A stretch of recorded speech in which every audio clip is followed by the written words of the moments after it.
నమస్తే, welcome to మనం TV. నా పేరు వలి. లైవ్ లో జాయిన్ అయ్యారు జనసేన పార్టీ రాష్ట్ర అధికార ప్రతినిధి అడ్వకేట్ రజనీ గారు. వారితో మాట్లాడదాం. రజనీ గారు నమస్తే అండి. నమస్తే వలి గారు.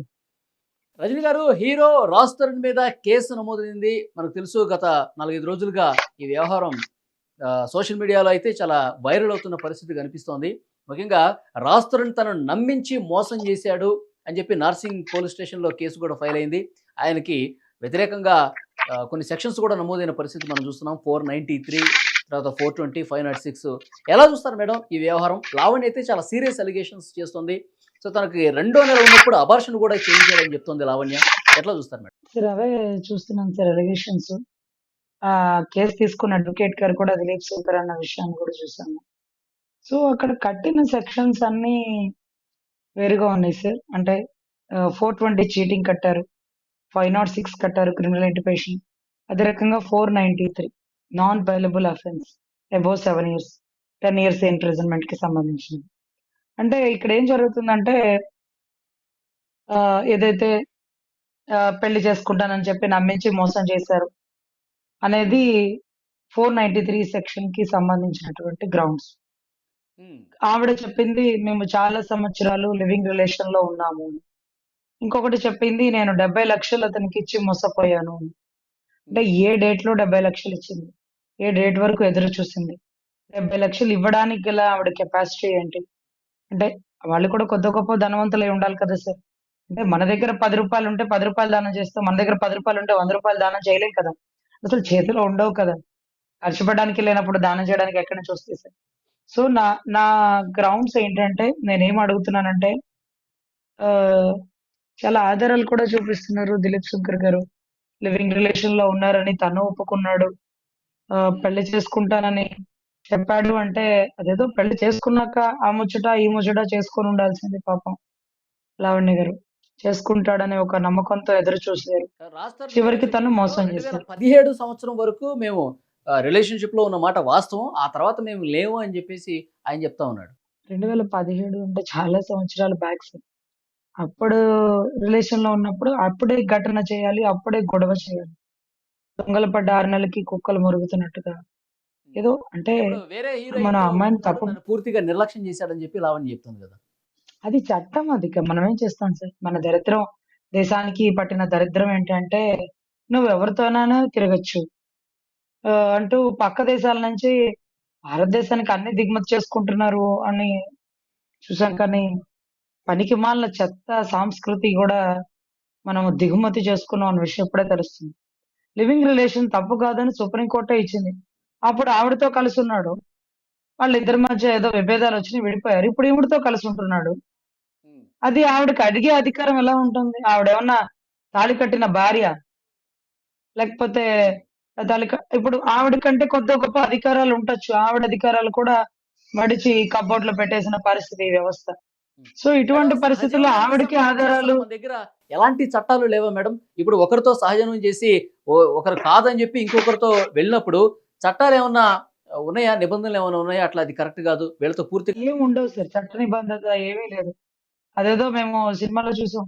'వెంకటేష్ సౌందర్య' సినిమాలో అతనేదో తాళి కట్టేసి సంవత్సరం తర్వాత మనిద్దరి మధ్య బాండింగ్ ఉంటే ఓకే. అదర్‌వైజ్ లేకపోతే ఈ బంధాన్ని ఇక్కడితో కట్ చేసుకోవాలని. అప్పుడు మాకు చాలా ఆశ్చర్యం వేసింది. ఏంటి ఇంత వింతగా ఉందనేసి. అది లివింగ్ రిలేషన్‌లో ఉంటుందంట. కానీ తాళి కడితే అలాగా మీ ఇష్టం వచ్చినట్టు మీరు 1 ఇయర్ బాండింగ్, 2 ఇయర్స్ బాండింగ్ పెట్టుకోవడానికి లేదు. అదే మీ రిలేషన్‌లో ఉంటే మీరు విడిపోవచ్చు, కలిసి ఉండొచ్చు. లేకపోతే దాని తర్వాత మీ ఇద్దరి మధ్య కోఆర్డినేషన్ కుదిరితే తాళి కట్టుకోవచ్చు. రిలేషన్ పెంచుకోవచ్చు. అంతేగాని కంపల్సరీ కలిసే ఉండాలి. లేకపోతే ఇంకొకళ్ళతో ఉండకూడదు అనే బాండింగ్ ఏం లేదండి లివింగ్ రిలేషన్‌లో. ఇప్పుడు అదే తాళి బంధం అనుకోండి. నన్ను పెళ్లి చేసుకున్నాడు, ఇంకొకళ్ళతో ఉన్నాడు అంటూ భార్య అలిగేషన్ చేయొచ్చు. భార్యకి అధికారం ఉంటుంది. కానీ లివింగ్ రిలేషన్‌లో ఉండే ఆడబిడ్డకి ఉండదు అంటూ చట్టభద్రత కూడా లేదండి ఆ బిడ్డకి.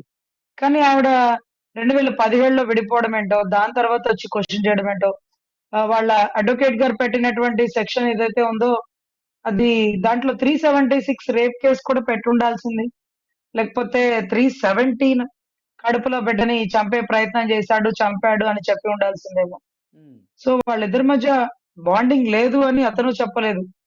ఎందుకంటే మోరోవర్ చాలా ఎవిడెంటరీ డాక్యుమెంట్స్ కానీ, ఫోటోస్ కానీ, వాళ్ళ మెసేజ్‌లు కానీ, వాళ్ళు రిలేషన్‌లో ఎక్కడెక్కడ ఉన్నారనేది కానీ, దేర్ ఈస్ ఎ పక్కా ఎవిడెంటరీ కదా! సో, తను ఒప్పుకున్నాడు. బట్ 2017 వరకు అని.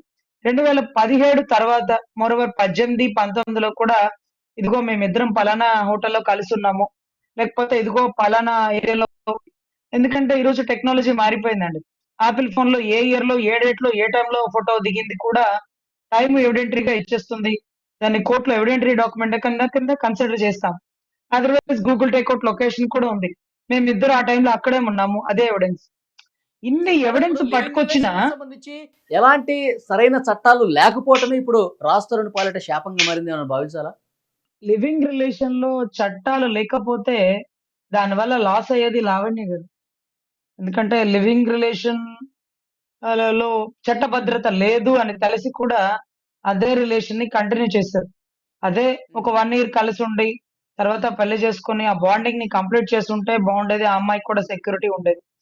ఉమ్, ఈరోజు తనని నమ్మి ఇన్ని సంవత్సరాలు కలిసుండి, తర్వాత ఇప్పుడు పెళ్లి చేసుకోలేదంటూ స్టేషన్‌లో కేసులు వేసి, కోర్టుల దగ్గరకి ఇదంతా రోడ్డున పడిపోవడం అనేది ఒకటి. ఇంకొకటేంటంటే 70,00,000 అమౌంట్ ఇచ్చాను అని అలిగేషన్ కూడా విన్నాము. అది కూడా అవును, అవును. 420 ఐపీసీ కింద. 420 ఐపీసీ చీటింగ్. ఎయిదర్ ఆవిడ దగ్గర గనక చెక్కులు, నోట్లు, రూ. 100 స్టాంప్ పేపర్లుంటే ఆవిడ డైరెక్ట్‌గా కోర్ట్‌కి వెళ్ళుండేది. నెగోషియబుల్ ఇన్‌స్ట్రుమెంట్ యాక్ట్ ప్రకారం. కానీ ఆవిడ 420 చీటింగ్ అంటుంది. చీటింగ్ అంటే ఇవేమీ లేవండి. నోటి మాటతో ఇచ్చాను. నోటు, కాగితాలేమీ లేవు అని. ఉమ్, సో, అక్కడ ఒక మోసం జరిగింది. సో, 70,00,000 ఇచ్చే కెపాసిటీ ఏంటి? ఆవిడ ఫ్యామిలీ బ్యాక్‌గ్రౌండ్ ఏంటి? తన డబ్బేంటి? ఉమ్, ఇదంతా కూడా ఎంక్వైరీ చేస్తారు సార్. నాకు తెలిసి ఒక బంధం బలపడడానికి పెద్దల మధ్య పంచాయతీ సరిపోతుందండి. ఎప్పుడైతే అవును. స్టేషను, కోర్టు అంటారో, ఆ బంధం అంటే తెగేదాకా లాగుతున్నారు కదా! తెగిపోతుంది. ఈ మధ్య కాలంలో మీరు కూడా చూసుంటారు. వైజాగ్‌లో మిస్ ఆంధ్ర ఒక అమ్మాయి, ఇంకొక మొక్కజొన్న ఏదైతే కేసు. డైరెక్టరో ఎస్. అతనెవరో మరి అతనితో పెళ్లి చేసుకుంది. మీరు గమనించండి, పెళ్లి గూడా చేసుకుంది. తనేం చెప్తున్నాడు, మేమిద్దరం దూరంగా ఉండి 3 ఏళ్లయింది. నేను ఇంకొక ఆవిడతో కలిసున్నాను. కానీ ఇంకొక ఆవిడని పెళ్లి చేసుకోలేదు అంటాడు. అరె! నువ్వు ఒక ఒక భార్యకి నువ్వు లీగల్‌గా భర్తవి నాయనా. నువ్వు ఇంకొక ఆవిడతో ఎలా ఉంటావు అంటే రిలేషన్‌లో ఉండొచ్చు రజనీ గారు. పెళ్లి చేసుకుంటే తప్పు గాని రిలేషన్‌లో ఉంటే తప్పేంటి అంటే, తాళి కట్టిన భర్తే ఇంకొకళ్ళతో రిలేషన్‌లో ఉంటే తప్పు లేదు. పెళ్లి ఉమ్, చేసుకుంటావు తప్పంటే, ఈవిడ తాళి కూడా కట్టించుకోలేదు. నా ఇష్టం అప్పుడు కలిసున్నాను. ఇప్పుడు కలిసి లేదు. సో, ఈ 90,00,000, 70,00,000 అంటారా? అలా ఎలా ఇచ్చిందో ఆధారాలు చూపించనంటున్నారు. కడుపులో బిడ్డని చంపేశారంటున్నారా? దానికి కూడా ఆధారాలు తీసుకురమ్మంటున్నారు. కానీ దిలీప్ శంకర్ గారు ఏదైతే ఉన్నారో, ఆయన అవన్నీ ఎవిడెంటరీస్ చూపించలేదు. అంటే 376 రేప్ అని చెప్పలేదు. ఎందుకంటే రేప్ అనడానికి మీరు చూస్తున్నారు గదా! పక్కన పిక్స్. ఎంత అవును. కోఆర్డినేషన్‌గా, ఎంత ప్రేమగా కలుస్తున్నారని. అక్కడ రేప్ అంటే నమ్మరండి. ఇంకొకటేంటంటే పోనీ పెళ్లి చేసుకుంటాను అనే నేపథ్యంతో నాతో కలిసి ఉన్నాడు. నన్ను నమ్మించి మోసం చేశాడు అనేది 493 సెక్షన్. అయితే ఉమ్, ఎలిజిబిలిటీ ఉంటుంది. అది కూడా అబోవ్ 7 ఇయర్స్ కాబట్టి నాన్ బెయిలబుల్ అఫెన్స్. దాంట్లో అరెస్ట్ ఉంటుంది. కానీ ఆఫ్టర్ అరెస్ట్ తర్వాత అక్కడేమి ఉరి తీయడం జరగదు. కంపల్సరీ పెళ్లి చేసుకోవాలి అనేదేమి కూడా ఉంటుందో తెలీదు. సో, ఇదంతా ఇప్పుడు వాళ్ళెవరైతే ఫ్రెండ్ 493 సర్కిల్ ఉన్నారో, సెక్షన్ ఎవరైతే నాన్ పెద్ద బెయిలబుల్ కాబట్టి సో విచారణకు పిలిచి అరెస్ట్ చేసే అవకాశమే ఎక్కువ ఉందని భావించాలా? ఒకవేళ అరెస్ట్ అయితే గనక ప్రూవెన్ అయితే 10 సంవత్సరాలు జైలు శిక్ష అంటున్నారు. సార్, అరెస్ట్ అంటే 493 అవుతది సార్. అరెస్ట్ ఉమ్, చేస్తారు. 2 వైపులా పదునున్న కత్తి లాంటిది న్యాయ వ్యవస్థ. ఇక్కడ దిలీప్ శుంకర్ గారు అడ్వొకేట్ అయితే, అక్కడ ఇంకో సుప్రీం కోర్ట్ అడ్వకేట్‌ని తెస్తాడు. వాళ్ళు బెయిల్ పుట్టిస్తారు. బెయిల్ వచ్చేస్తుంది. ఉమ్, ఆఫ్టర్ బెయిల్ నేను పెళ్లి చేసుకుంటానని చెప్పలేదు. ఒక 2 ఇయర్స్ ఇలాగే ప్రేమగా ఉంటానని మేమిద్దరం అనుకున్నాము. లేకపోతే పెళ్లి చేసుకుంటానని చెప్పినా మా ఇద్దరి మధ్య బాండింగ్ ఫెయిల్ అయింది. తను ఇంకొకడితో రిలేషన్‌లో ఉంది. దానికి సంబంధించిన ఆధారాలు ఇవ్వండి. అందుకే నాకు ఆ రిలేషన్ అక్కడ కట్ చేసుకున్నానంటూ తను నిరూపించుకుంటాడు. ఇదంతా ఉమ్. ఏంటంటే సార్, ఇప్పుడు అతనిది తప్పని కానీ, ఆవిడది తప్పని కానీ మనం చెప్పలేము.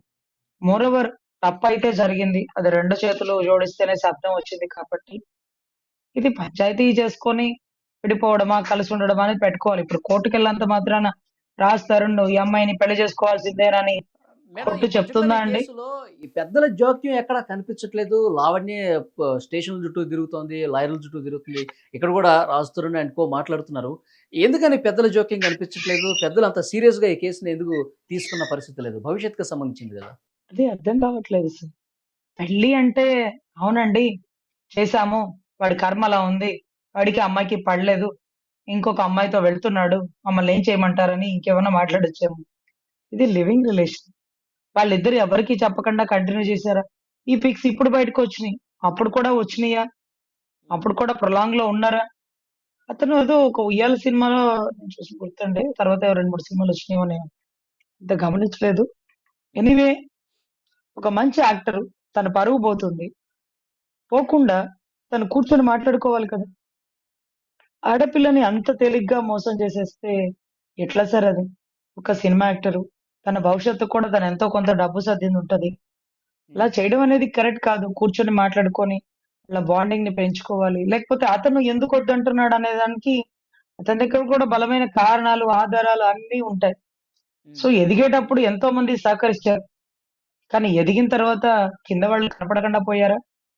ఆఫ్‌కోర్స్ ఎనీవే దిలీప్ సంపర్ గారు ఈ కేస్‌లో ఆ అమ్మాయికి న్యాయం చేయాలని మనస్ఫూర్తిగా కోరుకుంటున్నాను. రాజ్ తరుణ్ గారు ఓకే. ఎందుకు ఆ అమ్మాయిని వద్దనుకున్నారో బలమైన కారణాలు కోర్టులో చూపించలేకపోతే చాలా ఇబ్బంది పడతారు. బట్ అంత మాత్రానికి ఉరి తీసేయరండి ఈ సెక్షన్‌లో. సో, ఎనీవే ఆయన ఆధారాలు చూపిచ్చాలి. పెళ్లి చేసుకున్న వాడే భార్యను వదిలి ఒక ఆవిడతో రిలేషన్‌లో ఉంటే తప్ప ఉంటేనే రిలేషన్‌లోనే కదండీ! పెళ్లి చేసుకోలేదు కదా! అని మాట్లాడుతున్న టైంలో ఆవిడకి నాకు ఈ మధ్య పెళ్లి బాండింగ్ లేదు. ఇద్దరం అనుకోని కలిసున్నాం. అనుకోకుండా విభేదాల వల్ల విడిపోయాం. That's it. అవును. కేస్ క్లోజ్ అనేస్తారు. కానీ ఇక్కడ కడుపులో బిడ్డని చంపే ప్రయత్నం అన్నారు చూడండి. అది ఇంపార్టెంట్ సెక్షన్ అయ్యుండేది. సెక్షన్ 317 ఐపీసీ కట్టుంటే. సెక్షన్ 376 రేప్స్ కేస్ కనుక కట్టుంటే.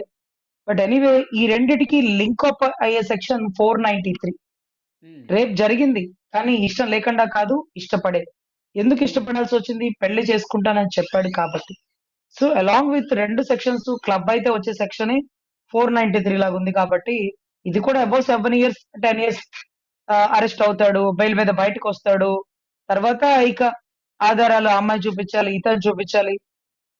అంతిమ లక్ష్యం ఏంటి అనేది తను అవును. తెలుసుకోవాలి. నాకు అతనే కావాలి అని అనుకుంటుందా? అతనికి పనిష్మెంట్ వేయించాలనుకుంటుందా? నాకు జరిగినట్టు ఇంకెవరికీ జరగకూడదనుకుంటుందా? ఏదైనా సరే ఏది చదవాలన్నా ముందు మన లక్ష్యం ఏంటో ఉంటే కదా మన చదువు బిగించేయాల్సింది. సో, ఆవిడ ఏమి కావాలనుకుంటుందో తెలిస్తే కరెక్ట్‌గా అప్పుడు ఈ సెక్షన్స్, అప్పుడు ఈ కేసులు, అప్పుడు ఈ పోలీస్ స్టేషన్‌లు, అప్పుడు ఈ అవును. మీడియా, అప్పుడు ఈ పంచాయతీలు ఇవన్నీ వన్ బై వన్ అన్నమాట. స్టెప్ బై స్టెప్ ప్రొలాంగ్ అవుతది. Thank you very much Rajani garu. చూద్దాం ఈ కేసు ఇంకా ఏ మలుపు తీసుకుంటుంది, ఎలా ముగింపు పడుతుందో చూద్దాం. Thank you madam. నమస్తే.